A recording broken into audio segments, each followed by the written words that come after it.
여러분 한 주간 잘 지내셨습니까?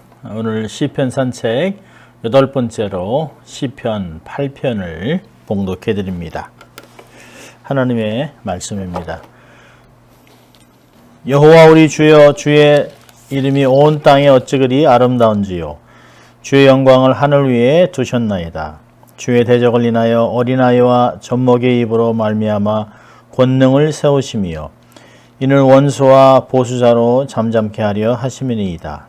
주의 손가락으로 만드신 주의 하늘과 주의 베풀어 두신 달과 별들을 내가 보오니 사람이 무엇이건대 주께서 저를 생각하시며 인자가 무엇이건대 주께서 저를 권고하시나이까. 저를 천사보다 조금 못하게 하시고 영화와 존귀로 관을 씌우셨나이다. 주의 손으로 만드신 것을 다스리게 하시고 만물을 그 발 아래에 두셨으니 곧 모든 우양과 들짐승이며 공중의 새와 바다의 어족과 해로에 다니는 것이니이다. 여호와 우리 주여, 주의 이름이 온 땅에 어찌 그리 아름다운지요. 아멘. 여러분, 본 시편은 우리가 아주 잘 아는 복음송으로도 많이 불려졌습니다. 최덕신 형제님이 작곡하시고 우리 박종호 형제님이 불렀던 노래입니다. 아마 여러분 들으시면 아실 거예요. 여호와 우리 주여, 주의 이름이 온 땅에 어찌 그리 아름다운지요. 어찌 그리 아름다운지요. 그러면서 반복되고 또 3절과 4절을 계속해서 부르는 노래입니다. 너무너무 귀한 노래이죠. 여러분, 시편에는 창조에 나타난 하나님의 솜씨와 영광을 노래하는 시편들이 굉장히 많이 있습니다. 가장 순수한 찬양시인 29편은 천둥, 번개, 폭우로 나타난 하나님의 위엄과 영광을 노래하기도 합니다. 저희를 가르치셨던 구약 교수님은 비가 오고 천둥 소리가 나면 가르치다가 이렇게 밖을 내다보면서 Listen to the voice of God. 하나님의 음성을 들어보자 라고 하는 그런 이야기를 하셨을 때가 있었습니다. 여러분, 8편도 오늘 8편도 찬양시로 독특한 점은 하나님의 영광을 찬양하기도 하지만 하나님의 낮아짐, 하나님의 비하를 노래하기도 합니다. 하나님의 영광과 또 낮아지심에 대한 대조를 이루면서 두 번이나 반복을 합니다. 보면 1절에 주님은 자신의 영광을 하늘에 두셨지만 자신을 낮추사 어린아이와 젖먹이를 통해서 권능을 세우시는 분이다 라고 2절에 이야기합니다. 또 3절에 보면 주님은 태양, 달, 별들을 자신의 손가락으로 만드시고 하늘에 두신 분이십니다. 그렇지만 자신을 낮추사 아무 존재 가치가 없는, 죽을 수밖에 없는, 영원하지 않는 인간을 생각하신다라고 기록합니다. 시편 기자는 어느 한순간 하늘을 보면서, 온 땅을 보면서 주의 이름이 온 땅 위에 얼마나 그렇게 아름다운지를 발견하게 됩니다. 저는 이름은 뭘까요? 이름은 그분의 성품, 어떤 면에서는 존재, 모습을 드러내기도 합니다. 그럼 모세가 하나님의 부름을 받고 모세가 하나님께 이렇게 묻습니다. 하나님, 누가 저를 보냈냐라고 하면 제가 하나님을 어떻게 묘사해야 됩니까? 하나님의 이름이 뭡니까? 라고 물었을 때 출애굽기 3장 6절에 하나님은 스스로 있는 자라고 이야기하셨습니다. 하나님은 아무도 의지하지 않습니다. 필요하지도 않습니다. 여러분, 출애굽기 34장 5절과 6절을 보면 하나님이 스스로 자기를 이렇게 묘사합니다. 5절에 보면 여호와께서 구름 가운데 강림하사 그와 함께 거기 서서 여호와 이름을 반포하실세. 여호와께서 모세 앞을 지나시며 반포하시되 여호와로라 여호와로라 자비롭고 은혜롭고 노하기를 더디하시고 인자와 진실이 많은 하나님이로라. 하나님이 스스로 자신의 성품을 이렇게 묘사하고 있습니다. 그럼 본문에서 시편 기자는 아주 감격하면서 하나님을 찬양합니다. 여러분, 우리가 감격이 없는 삶 얼마나 참 몸이 건조한지 모릅니다. 어느 청년은 얘기했으면 내가 흔들 깃발이 있고 외칠 구호가 있고 감격이 있다면 정말 삶에 의미가 있다라고 얘기를 했습니다. 그럼 시인은 하늘을 보면서 하나님의 아름다운 손길을 보고 감격하고 그의 아름다움을 발견하게 됩니다. 제가 읽었던 예화 중에 이런 글이 있어요.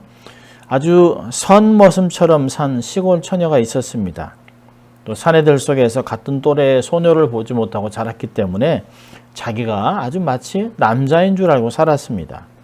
처녀가 되었는데도 바지 입고 댕기 뛰고 남자처럼 살다가 어느 날 자기가 사랑하는 한 사람을 만나게 됩니다. 가슴이 뛰게 됩니다. 그리고 가슴에 사랑이 시작되었습니다. 그제서야 그는 자기가 여인인 것을 알게 됩니다. 어제도 생각 없이 막 짓이겼던 풀잎의 그 아름다움을, 그 풀꽃의 영광스러움을 보게 됩니다. 산등성의 멋있는 능선의 아름다움을 보고 그가 느끼고 살게 되었습니다. 갑자기 눈이 열린 것입니다. 무엇이 그녀를 그렇게 변하게 했을까요? 사랑입니다. 사랑과 감격이 그로 하여금 모든 사물을 다르게 보고 또 즐기게 되고 찬양하게 된 것입니다. 주님의 이름은 정말 영광스럽고 아름답습니다. 하나님은 당신의 영광을 하늘에 두셨습니다. 하나님의 백성과 함께 하지만 그의 영광은 하늘에 있습니다.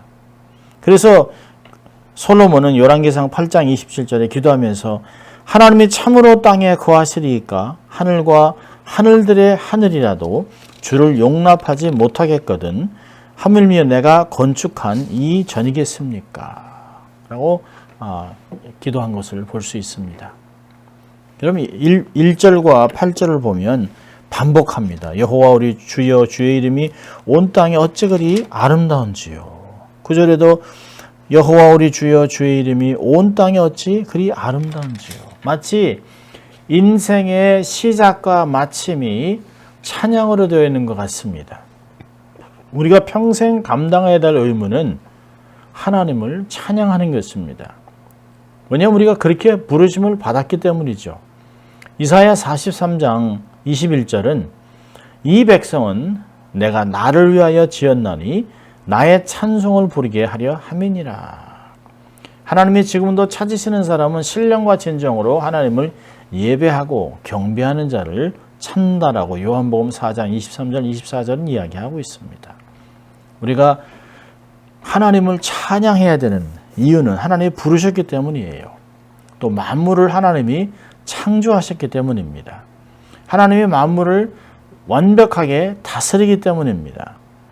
그 만물을 다스리도록 하나님이 나를 청지기로 세워주셨습니다. 그리고 하나님은 완벽하시고 실수가 없는 분이기 때문에 우리의 찬양을 받으시기에 합당하신 분입니다. 여러분 힘들고 어려운 때가 있으면 하늘을 바라보십시오. 끝도 없고 담도 없고 보이지도 않는 하늘을 다스리시는 하나님을 바라보십시오. 그것을 만물을 완벽하게 통치하면서 또 나를 굽어 살피시고 나를 생각하시는 그 하나님을 기억하면 우리의 삶에 다시 한번 살아갈 수 있는 힘도 얻을 수 있습니다. 여러분 하나님은 하늘에만 그냥 계신 것이 아니라 연약한 인생을 돌아보고 있습니다. 이런 시편 기자가 하늘을 논하다가 갑자기 어린아이와 젖먹이를 등장시킵니다. 시인은 하늘의 위대함을 바라보다가 인간이 얼마나 작은 존재인가를 깨닫게 되었습니다. 여러분 요한 칼빈은 이렇게 얘기했습니다. 하나님을 알 때 우리가 인간을 알게 되고 인간을 알 때 하나님을 알게 된다라고 얘기하고 있습니다. 그냥 인간이 무엇이간데 하나님이 큰 높고 높은 그 하늘의 보좌에 앉으셔서 굽어 살피시며 돌보고 계실까요? 여러분, 이 넓은 우주를 보면 인간 존재는 아무것도 아닙니다. 한없이 미약한 존재입니다. 병들고 무너지고 사고 나고 늙어서 죽고 그런 일이 반복해서 주위에서 있는 것을 볼 수 있습니다. 아무것도 영원하지 않아요. 아무도 전능하지 않습니다. 아무도 모든 것을 알지 못합니다. 오직 하나님만 전능하시고 완벽하신 분입니다. 그런데 왜 권능의 하나님, 창조주 하나님이 연약한 인간을 돌아보실까요? 여러분, 성경은 인간이 얼마나 연약한가를 많이 기록합니다. 이사야 40편 6절을 보면 인생은 풀과 같다. 고린도후서 4장 7절은 깨어지기 쉬운 질그릇, 말 한마디에도 툭 하고 깨집니다. 마음 상하고 사람이 어려움을 겪어요. 야고보 4장 14절은 잠시 오면 없어지는 안개, 영원히 있을 것 같지만 어느 한순간에 휙 하고 세상을 떠나기도 하는 것이 존재인 거죠. 근데 이러한 먼지보다 더 작은 인간을 하나님은 생각하세요. 아주 유한하고 연약한 인간을 하나님은 돌보시고 사랑하시고 계시고 있습니다. 놀라운 것이죠. 할렐루야. 얼마나 놀랍습니까? 이런 사실을 알게 되면 찬양이 터져 나오는 것이에요. 어린아이와 젖먹이 입을 통해서 원수와 보수자의 입을 막으세요. 우리가 약할 때 하나님이 강하게 역사하시고 하나님이 우리를 강하게 세우시는 것을 볼 수 있습니다. 여러분 보면 하나님이 사람을 생각하고 사람에 대해서는 계획을 세우고 섭리를 세우시고 권고하신다. 뜻을 갖고 찾아오신다. 그런 뜻입니다. 도와주신다라고 하는 뜻이에요. 그러니까 주님께서는 약한 자를 통해서 강한 자를 부끄럽게 하고 약한 자를 통해서 자신의 능력을 나타내서 결국은 하나님이 계획하신 영광을 거두신다라고 하는 것입니다. 여러분, 주님을 대적하는 대적, 원수, 교만한 자들을 아주 어리고 연약한 겸손한 자들을 사용하셔서 하나님의 역사를 이루시는 것을 볼 수 있어요. 우리의 힘이 아닌 입으로 권능을 세웁니다. 이게 무슨 뜻일까요? 기도하는 자들, 찬양하는 자들이 하나님을 만나고 하나님의 거룩을 입고 하나님의 영광을 입고 하나님의 능력으로 무장돼서 역사를 감당한다는 것입니다. 그래서 시편 146편 1절은 할렐루야 내 영혼아 여호와를 찬양하라고 명령하고 권고하고 있습니다. 왜 이렇게 하나님이 연약한 인간을 돌보실까요?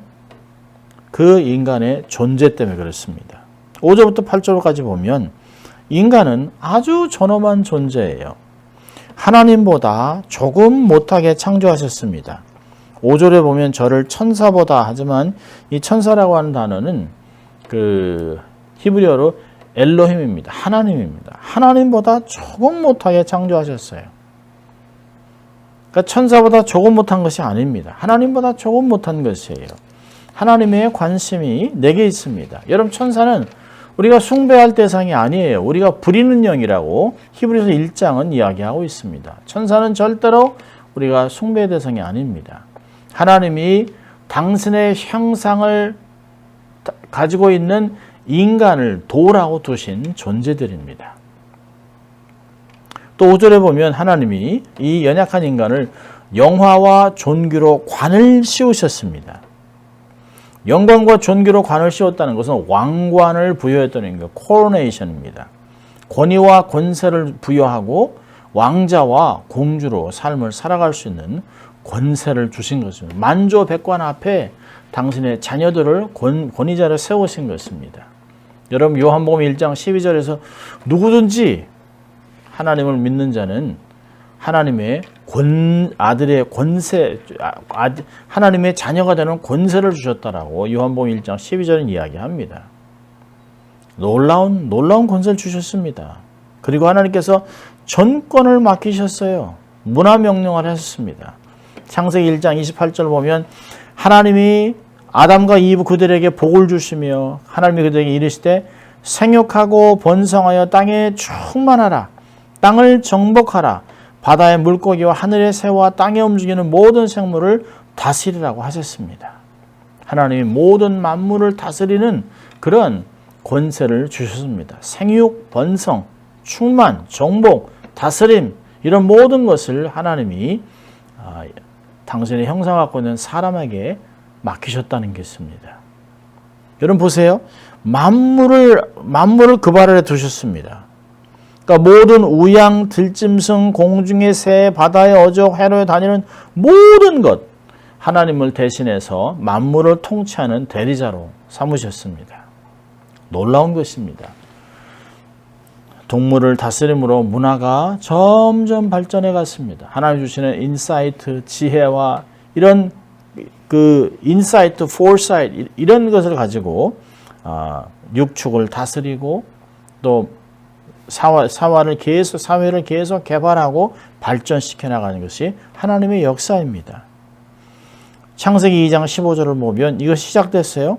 여호와 하나님이 그 사람을 이끌어 에덴 동산에 두어 그것을 경작하며 지키게 하시고 다스리고 개발하고 발전하고 또 어둠이 들어오는 것을 막고 지키는 역사를 감당하도록 맡기셨습니다. 사람을 만물의 영장으로 삼으셨습니다. 하나님은 창조물의 최고의 가치가 있는 사람입니다. Man is a crown of creation. 사람만이 하나님의 형상을 소유하고 있기 때문에 존귀한 사람입니다. 성경은 누누이 우리가 얼마나 존귀한 사람인 것을 말하고 있습니다.